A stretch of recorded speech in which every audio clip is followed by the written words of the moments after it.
When my dad was packing up all of his stuff to move to New Mexico, he asked me, "Do you want my dehumidifier?" And I thought, what do I need a dehumidifier for? I mean, I don't really need one for the house.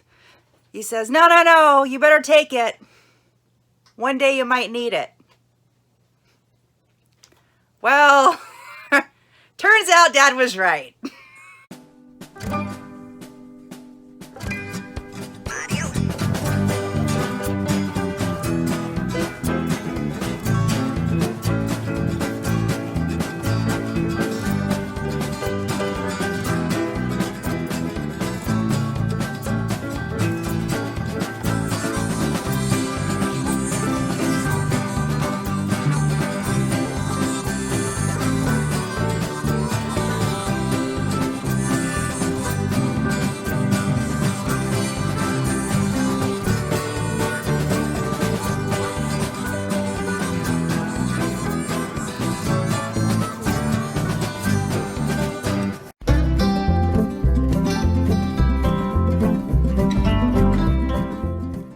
Okay, so I'm going to bring you up to speed on what happened this week. So I'm on vacation from work, and I was really hoping that I would be able to take Hannah out on a little trip. However, the weather's not agreeing with me, and I had a minor setback that was a little much to handle at the time. And unfortunately, I don't have any video because everything happened so fast that there was really no time to record anything. So there was a busted pipe underneath the sink, underneath. So I knew that that was there. And so I knew that I needed to fix it, right? So I did. Got help from a friend, and we fixed it underneath the sink, and everything was totally great, right?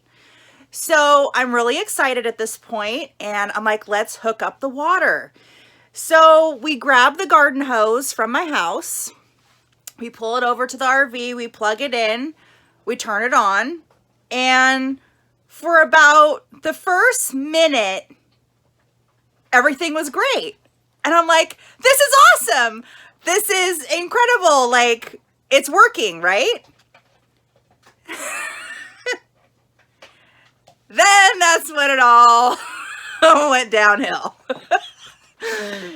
So frantically, I'm running back to the hose to turn it off because apparently underneath the sink wasn't the only place there was a busted pipe. Apparently, behind this wall, which on the other side of this wall is actually where the faucet is for the shower. So behind this wall, there's pipes that go underneath here, and they're behind the stove, right? One of those pipes was broken. And when we turned on the faucet here to get pressure, it sent the water straight to this. The pipe separated, at least that's what it looks like, you know, from underneath.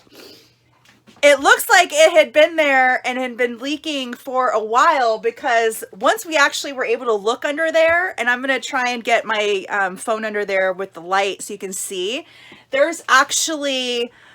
you can see the water damage where it had been dripping for a while, and you can see it like on the wood. So to sum up the adventure of plugging in the water for the first time, I basically flooded the whole floor. And when I say flooded, I mean it had about 1/4 of an inch of water, standing water, in here for a minute. So luckily I had everything up off the floor just as a precaution. Harley's new bed that I bought him, there was really nothing on the floor. And so frantically grabbing the towels and everything like that to clean it up. got it clean, but now I have the dehumidifier in here. Thanks, Dad. And it was running in here for a whole day, like all overnight, nonstop. Now I have it at, let's see, I have a sensor out here. It's 63% humidity in here, which for Oregon, that's pretty normal. That's about what it is in the house. The house is about 60%. Depending on where you live, that might seem higher, might seem low, but for Oregon, that's pretty normal. So, but when I first started the dehumidifier running, my sensor was saying it was 76% humidity in here, which is a huge problem because, you know, that can cause mold and tons and tons of problems. So I've had the dehumidifier in here. Everything is dried out now. There appears to be no more damage that I've caused because of this. However, because of the time of year and everybody's doing their winterization, the RV repair shops are really backed up. So I do have an appointment on October 28th. It's a Wednesday. So I'm going to take it in. I need to have that fixed, obviously. And it's a really awkward spot to get to. And just because I need some other things fixed, they're going to have to do it all at the same time because I got to get this going. It's been, let's see, technically I got her in July, but really like August 1st is when I started really digging into it. So it's been like 3 months already that I've been working on things, and you know, I'm doing it by myself and I'm paying for everything myself. So I'm trying to stretch my budget out, you know, as far as I can with this project. That's why I'm doing so many things like reclaiming old curtains and, you know, all my reduce, reuse, recycle, repurpose, all of that. So, I know that that's going to be expensive to fix and I'm prepared for it. Like, it's fine. But it was just a little bit startling at the time because I had no idea that that was there. So to sum things up, I think the big lesson here is that when somebody offers to give you something, always graciously accept it because you never know when you might need it.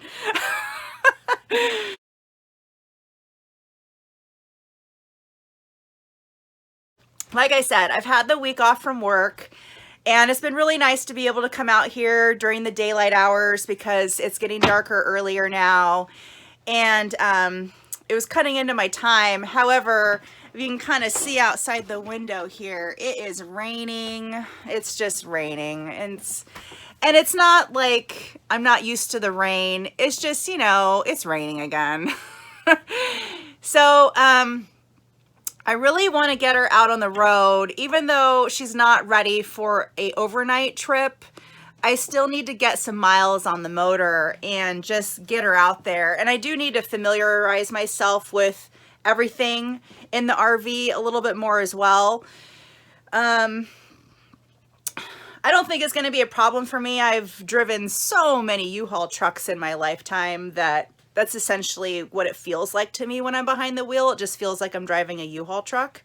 So I'm not really worried about that. It's just, you know, I want to know what's going to be shifting in here. You know, I just need to get her on the road so I know what I need to do in here to secure everything, and a couple of local trips that will allow me to, you know, kind of work out those little bugs and kinks. So this last week has just been a lot of little things that I've done that have just added up to a lot of things. And so I'm going to compile all the different pictures that I took into one big little before and after video. But it's just a lot of stuff. So I put some glow-in-the-dark tape on the outlets that are there and the ones by the front door. And it's actually working really great. It's really nice to have just that little bit of something that you can see in the dark. I also added, it's kind of hard to see, but on the actual switch here, I did add a little bit of tape to each of the switches, so you can kind of see that. And I did take a picture of one when it was glowing in the dark, so I can show that in the photos too. And then this little bookcase type thing, this little book caddy, that was actually installed on this side originally. And I mean, there was nothing wrong with it, so I spray painted it silver, and then I put it on that side because I think it fits a little bit better there. And this opens up this area here. I'm going to be putting some, what they are is it's a foldable dog dish caddy that attaches to the wall that you can put a stainless steel dish in. I ordered it. I haven't received it yet, but I'm going to install it right here. That way Harley has like a little eating station, and it keeps it up off the floor so I don't have to worry about tripping on any dog dishes or anything like that. I'm still desperately trying to find a spot in here to mount my Dyson, but it's just, I don't know, for the length of it, for the whole vacuum itself, it does technically fit right here, but my only problem is it sticks out about this far away from the wall, so it really kind of limits my space here. And then if I put it there, I won't be able to put Harley's little dog dish station right there. So I don't know what I'm going to do with my Dyson, but we're going to find a little spot because this V8 is definitely coming with me on the road. So we got that. Oh, I painted all of the cabinets. So all the cabinets now are painted, which is really nice. Originally, it wasn't that big of a deal to me, but now that I see how nice it looks inside, I'm thinking that I might get some of those little LED light strips or something in there so it makes it a little bit easier to see inside. So I do notice when I'm in here late at night, it does get pretty dark in there. And even with these overhead lights, I don't know, might be kind of nice to get some of those little touch lamps or something to stick in there. They're like battery powered. And then I decided this cabinet here, this is going to be Harley's cabinet. So in the effort of reduce, reuse, recycle, I actually, woo! Hey, Harley! Whoops, that wasn't supposed to happen. But I'm put dog food in this old container, you know, because I'm trying really hard to do everything in plastic because plastic is lightweight. In the house, I love storing things in glass. I just love glass. But out here, that's not going to work because I want to really limit the weight. Was that good, Harley? Yeah, I messed up, huh? That's okay. We got snacks. But yeah, everything is coming together. I also added a glow-in-the-dark strip right here. So far, it's only happened once, thank goodness, but I did hit my head on here pretty good the other night, just not paying attention. So I put this here so that when it is dark, I can still see this, and it makes it kind of nice. And then I did add some sheets and some pillowcases, some of my old pillows. Now, one thing that I discovered being out here is originally I had the pillows on the right side. So my head was over the passenger side seat, right? So I came out here in the middle of the day and I thought I'm going to take a nap in the RV just to kind of see what it feels like, right? So I had a horrible nap with my head on this side of the bed. And the only thing I can think of is that because in my house, how I'm sleeping towards the open room and my back is towards the wall. And because I sleep on my right side. When I was sleeping here with my head on this side, my back was here with my face facing the window. And my brain just couldn't relax. It was horrible. So I thought to myself, maybe I'll just switch it, right? So I switched the pillows to the other side so that when I'm sleeping on my right side, my back is to the window and my face is facing, you know, out to the RV. I fell asleep and I slept for like an hour and 45 minutes. It was great. It was awesome. And so I'm like, okay, that works. And then after I thought about it, I go, you know, that's actually probably better anyway, because if I'm climbing up using, you know, the back of this to climb up into it, if my pillows are on this side, I'm going to be constantly climbing up over my pillows, and that's not good. So climbing over this way, then I can climb in, and then my pillows are right here. And it worked out a lot better that way. So that was another one of those things, like spending time in your RV, finding out what works for you. But just that little switch, that little change really made a big difference for me. And I could tell immediately that that's just the way it has to be for me. Huh, Harley? Yes. We had a really good nap in here the other day, didn't we, Harley? Yes. Right now, his bed is underneath the table. But, yeah. So, still really good. This situation with the busted pipe behind this wall here is going to be something else. But in that same thing, I actually did get a chance to open up the gray water because we were trying to flush it out and there really was nothing in there. And the cap that was on the clean out valve was totally broken, and they had it like taped on with electrical tape. So I was like, okay, a cap is like $5. So I took it off, we flushed it out, everything was fine. It was just basically the water from the hose because there was nothing in there. So I was thinking, I saw in another video, they had an elbow joint that was see-through so that you could see when your tank was cleaned out, when you go to the, you know, emptying stations at a park and stuff. And just how the bumper is here on this RV, the pipe, the 3-inch pipe for the clean out actually goes into the bumper, like the actual bumper goes inside. Pretty common for older RVs that are Class Cs. So I thought, well, I can't put an elbow joint in there. I saw the video and they say that you can take it apart. I just don't want to deal with it. And the fact of the matter is the cap is kind of set back underneath the bumper. So it was a little bit hard for me to kind of get to without kind of getting down underneath there. So I found this really great thing on Amazon, of course. Thanks, Amazon. And it is an extension, but it's see-through, so you can see when the water is done coming out, when it's clean. And I bought a new cap. And the new cap has a 3/8 hose fitting on it so that I can actually attach a garden hose to the cap so I can actually drain out the gray water. So if I do need to do that again, I can have the gray water go out to the street or whatever. I can get it away from the RV so it's not like right there underneath. So I got that. That was really easy. And both pieces together, I think, were like $15. It wasn't that expensive. So it was a great little upgrade there. So, you know, this week, I feel like I've done a lot of things, but it's just been a lot of little things that have added up. And so, yeah, it's just a lot of stuff all together.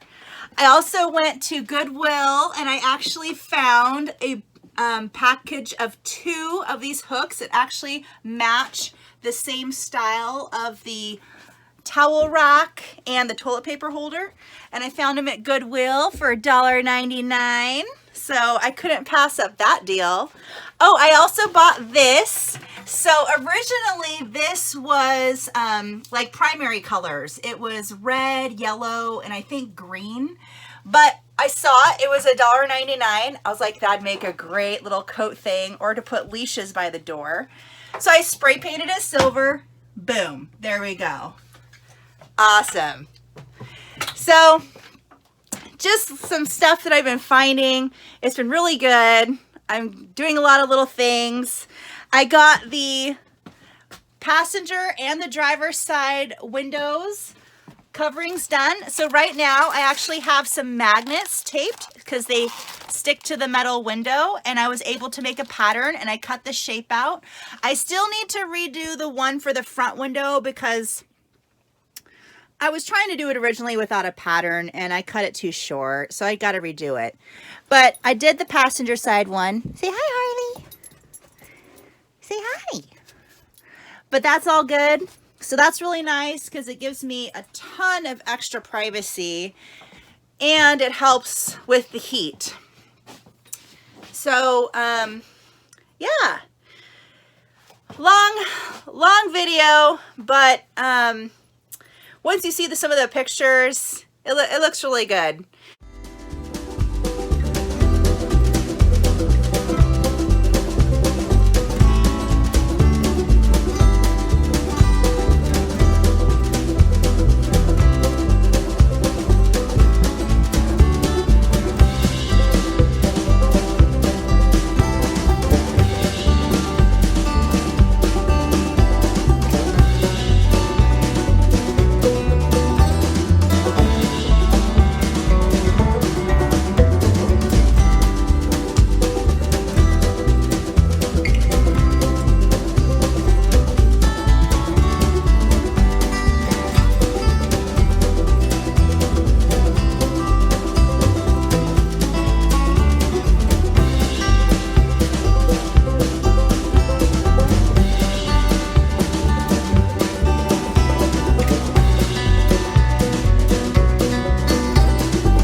Really appreciate everybody's support. I know I've said it a million times, but this is really cool for me to share with everybody.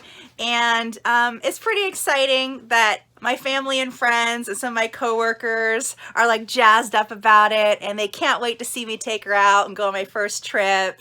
And I think actually next week when I go back to work, I'm gonna start taking her. I'm gonna drive Hannah to work so that I can show her off to some of my coworkers, like during lunch break and stuff like that. And I think that'll be really cool. And just be able to share her with some people because I'm so proud of my work so far. And I know some people, they're like, oh, you know, the only way that they know how to do a RV makeover is by gutting the whole thing. But that was never my intention here. I'm only going to fix what's broken. I want to keep the original wood as it is. I did do some painting, but it's just, this is like my style. So when I come in here, I feel good. It's like my little private space. Me and Harley can chill. He's underneath right now, chewing on a chewy. And it's really good. I'm really digging it. I'm really excited for this to be a part of my life now as far as being an RV owner. And it just gives me so many possibilities as far as being able to go travel and especially to go visit my dad in New Mexico, which was a top 3 list thing of what I needed it for. So, thanks for watching, everybody. I will see you next time. Stay safe, be well, eat your vegetables, and make sure you give your dog a hug.